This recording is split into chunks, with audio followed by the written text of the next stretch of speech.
Hello বন্ধুরা, আজকে আমি রাইস নুডল করব।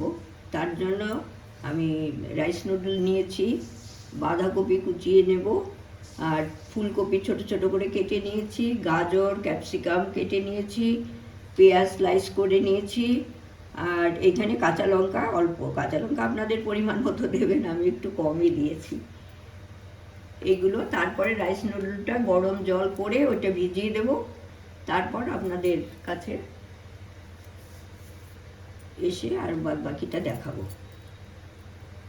জল, নুন আর একটু সাদা তেল দিয়ে ফুটিয়ে নিয়েছি, নামিয়ে আমি এই রাইস নুডলগুলো এর মধ্যে দিয়ে দিচ্ছি।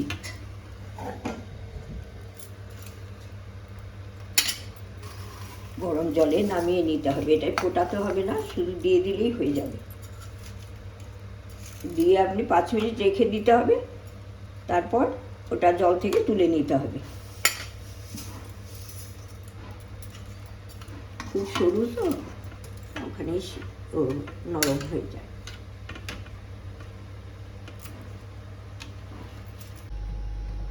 এটা গরম জলে দিয়ে রেখেছিলাম 5 মিনিট ঢাকা দিয়ে, তারপরে জল ঝরিয়ে নিয়েছি। জল ঝরিয়ে নিয়ে এরকম হয়েছে, নরম হয়েছে কিছুটা, খুব একটাও সিদ্ধ হবে না এটা। তারপরে আমি সবজি দিয়ে এটাকে আবার একটু ভেজে টেজে নেব এইরকম।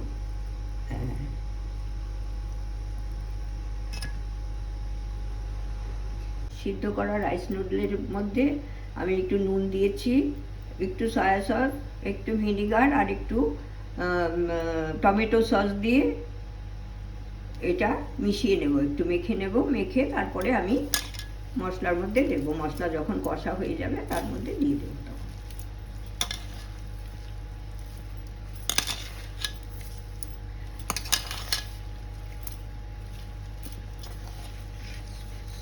এখন আমি কড়াইতে তেল দিয়ে দিচ্ছি, সাদা তেল।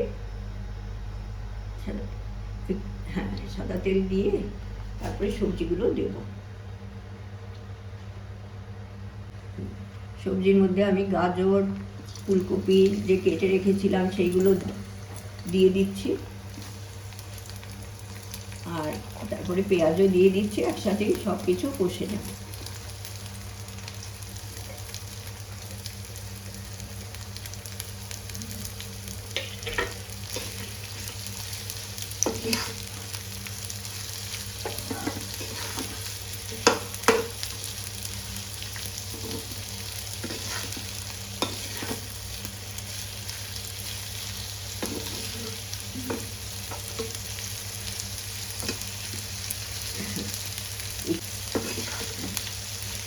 হ্যাঁ, এটা নেড়ে চেড়ে একটু ঢাকা দিয়ে দেবো, তাতে এটা সিদ্ধও হবে, আবার ফুড ভ্যালুও থাকবে।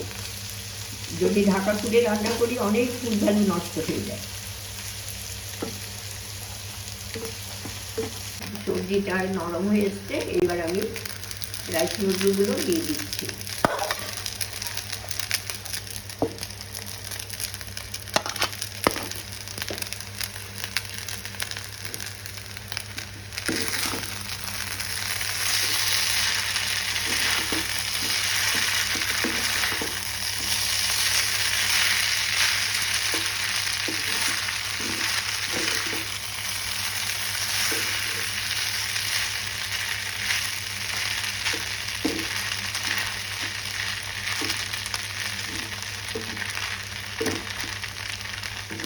আপনারা আপনাদের পছন্দ মতো নুন দিয়ে দেবেন, আমি দিয়েছি, দিয়ে আর মিশিয়েই নিয়েছি আমি।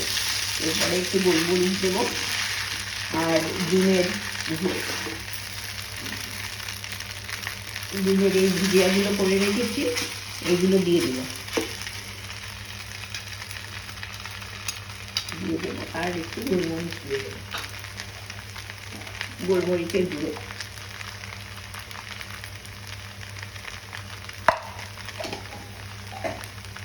এবার ভালো করে মিশিয়ে পরিবেশন করতে।